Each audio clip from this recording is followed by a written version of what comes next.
My name is Nora Ellison. I'm 31 years old, and 3 days after my father's funeral, my sister slid a stack of paper across his kitchen table and told me there was nothing left for me to sign. "There's nothing here for you, Nora," Dana said. "Dad handled it before he passed. You just weren't part of the plan." My mother didn't look up from her coffee. My brother-in-law Craig sat beside Dana with his arms crossed like a man guarding a vault. I looked down at the document in front of me, a codicil.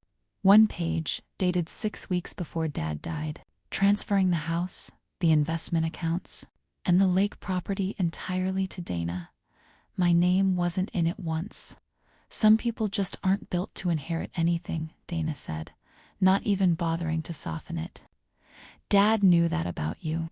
I didn't argue. I didn't cry. I picked up my coat, said I needed some air, and walked out to my car. What Dana didn't know was that I'd spent the last 6 years working as a paralegal for a probate litigation firm downtown. I'd read 1,000 estate documents, and the one sitting on that kitchen table had a notary stamp dated for a day I knew. For a fact, my father couldn't have signed anything at all. I didn't argue. I didn't cry. I picked up my coat, said I needed some air, and walked out to my car. What Dana didn't know was that I'd spent the last 6 years working as a paralegal for a probate litigation firm downtown. I'd read 1,000 estate documents, and the one sitting on that kitchen table had a notary stamp dated for a day I knew, for a fact. My father couldn't have signed anything at all before I tell you what I found in that notary's logbook. Tell me, what time is it where you're watching this from? And if anyone in your family has ever looked you in the eye and told you that you simply weren't built for what was rightfully yours, drop a comment and hit subscribe, because this is the story of what happens when the paper trail finally talks back. My father, Walter Ellison, built a commercial roofing company out of a single truck in 1987. By the time he retired, it employed 40 people, and the business alone was worth close to $1.6 million. Add the house on Birchwood, the lake cabin in Door County, and his retirement accounts, and the estate came to just over $2.4 million. He was proud of every dollar of it, and prouder still, he always told me, that he'd built it without ever taking a shortcut. I was the daughter who left for college and stayed gone, 40 minutes from home but a world away from Sunday dinners. Dana stayed. She managed Dad's office for the last 8 years of his life, which our mother constantly reminded me was real sacrifice, as opposed to whatever it was I did with my life 2 exits down the highway. Dad's health started failing that spring. A stroke in March left the left side of his body weak and his speech slow but intact. The doctors were clear that his mind was sharp the entire time, right up until a second, more severe stroke in early June left him unresponsive for 11 days before he passed. I drove up every weekend I could. Dana was there daily, which I never resented until the day after the funeral. When that codicil appeared like it had always been there, the document was dated May 14th, 6 weeks after the first stroke, 4 weeks before the second one that left him unconscious. On paper, it fell inside a window where he could have signed something. If you didn't know what May 14th actually was, I knew what May 14th was, because I'd driven up that exact weekend. Dad had a follow-up scan scheduled at Aurora St. Luke's that morning, and I'd sat with him in the waiting room for 2 hours because Dana had a client meeting she couldn't move.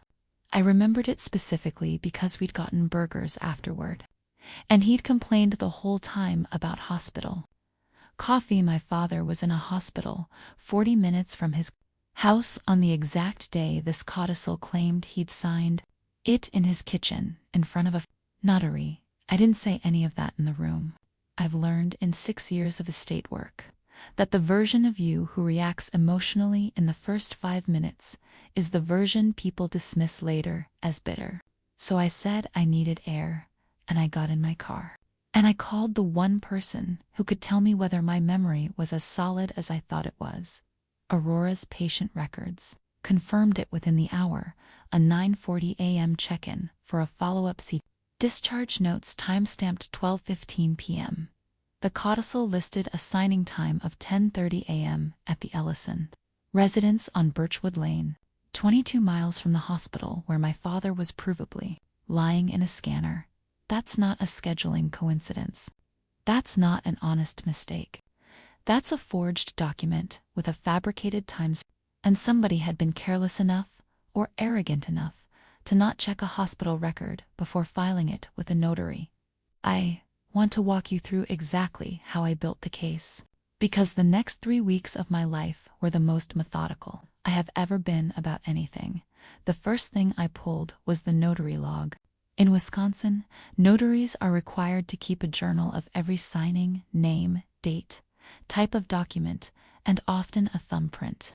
I knew the notary's name because it was stamped right on the codicil, Patricia Voss, a mobile notary who advertised online for in-home elder signings.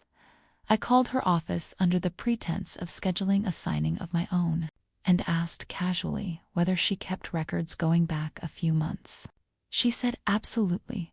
By law, she had to keep them for years. I didn't push further. I didn't need to. I just needed to know the log existed, because Wisconsin law gives an interested party, and as Walter Ellison's daughter, I qualified the right to formally request it once a probate matter is opened. Asterisk. The second thing I did was call an old colleague, a forensic document examiner named Russell Okafor, who'd testified in 3 of the cases I'd worked on. I sent him a scanned copy of the codicil signature and 6 samples of my father's genuine signature pulled from old tax returns and a birthday card he'd sent me 2 years earlier. Russell called me back 4 days later. He didn't hedge. "This isn't a close call, Nora," he said. "The pressure points are wrong. The letter formation in the W is inconsistent with every sample you sent me.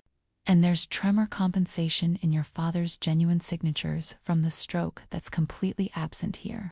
Whoever signed this either practiced from an old signature or didn't bother trying very hard." The third thing I did was open a probate case myself, formally, through an attorney named Priya, who specialized in exactly this kind of estate dispute. I laid it all out for her: the hospital discharge record, the forensic report, the notary log request I still needed to file. She read through it twice and then looked up at me with an expression I'll never forget. "Nora, if this holds up the way I think it will, you're not just getting your share back. You're looking at a fraud claim against your sister and potentially against the notary for filing a false certificate. This is criminal exposure, not just civil. I want to be honest with you." Part of me wanted to stop right there. Dana was still my sister. My mother still lived under the same roof as her. But I thought about the exact sentence Dana had used at that kitchen table. Some people just aren't built to inherit anything. And I thought about how easily she'd said it, like she'd rehearsed it. Like she'd already decided who I was allowed to be in this family before Dad's body was even in the ground. And I let Priya file the petition. The notary log came back 9 days later, delivered to Priya's office under a formal records request. I sat across from her desk while she opened it, and there it was in Patricia Voss's handwriting. May 14th, 10:30 a.m. Walter Ellison, in-home signing, Birchwood Lane residence. A thumbprint beside it that would later, under subpoena, turn out not to match my father's at all. Someone had either forged the thumbprint, or Patricia Voss had never actually watched my father sign anything in his life. 3 weeks after the will reading, my mother called and asked everyone to come for Sunday dinner to put the estate business behind us as a family. I knew exactly what that dinner was for. It was for pressure, the same kind Dana had used at the kitchen table.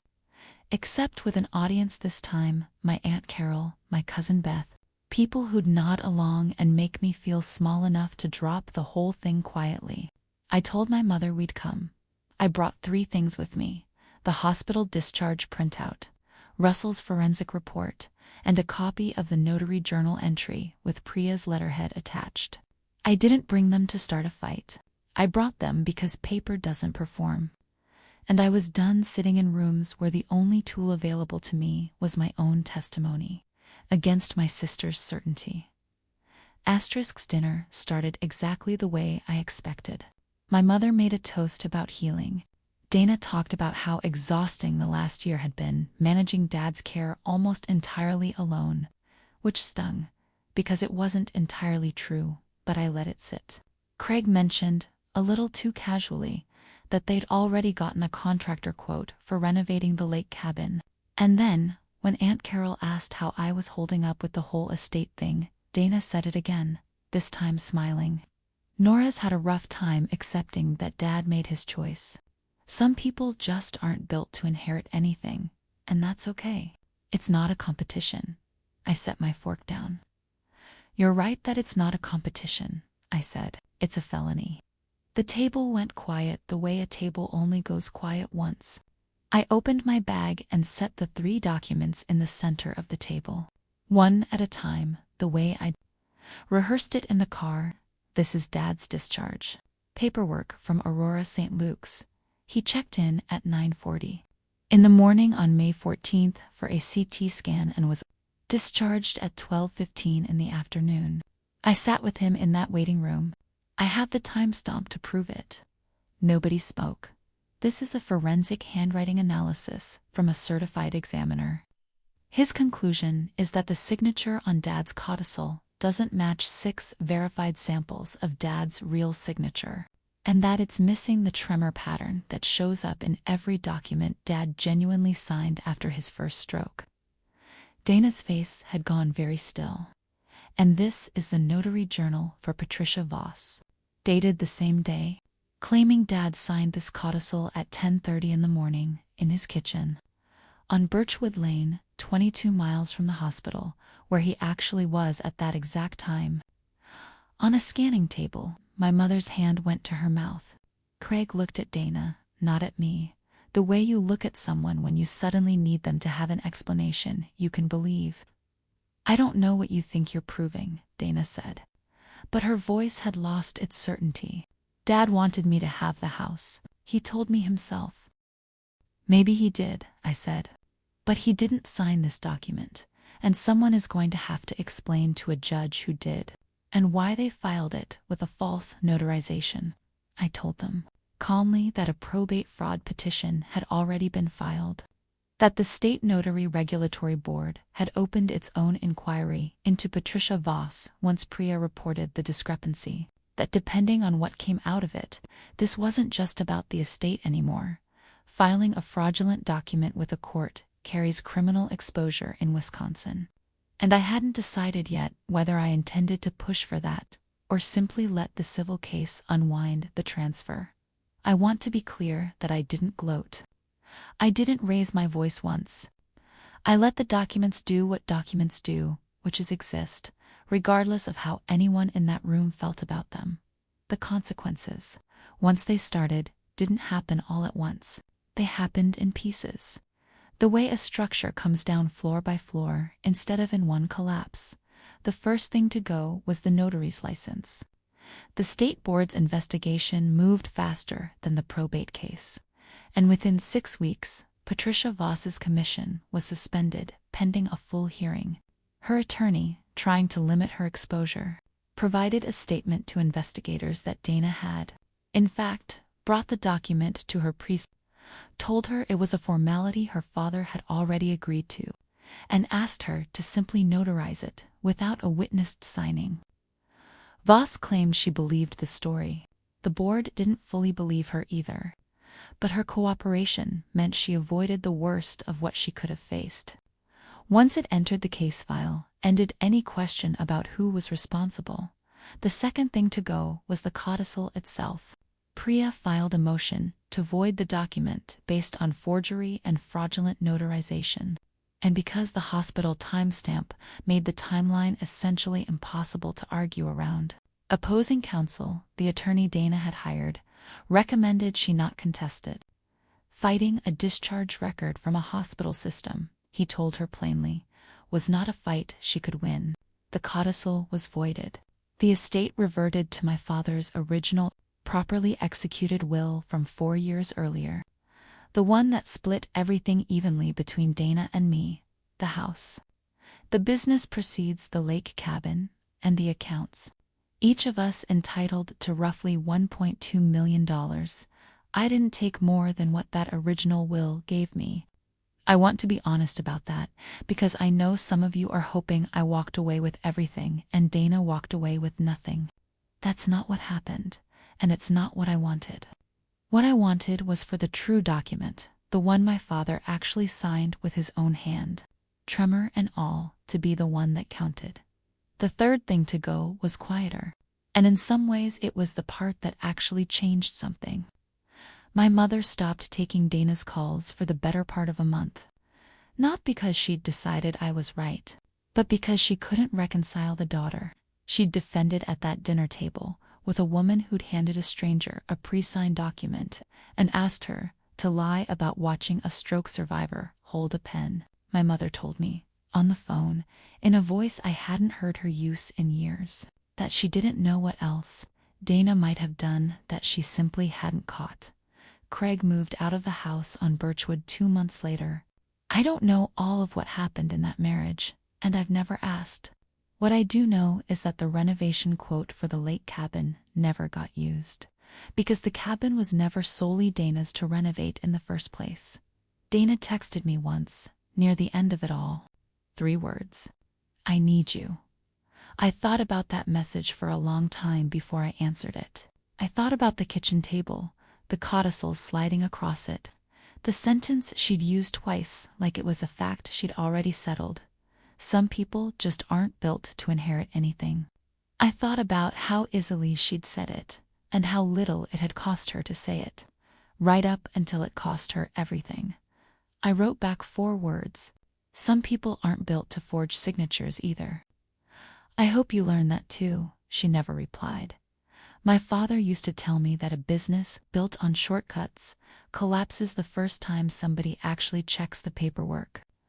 I used to think he meant roofing contracts. It turns out he meant almost everything.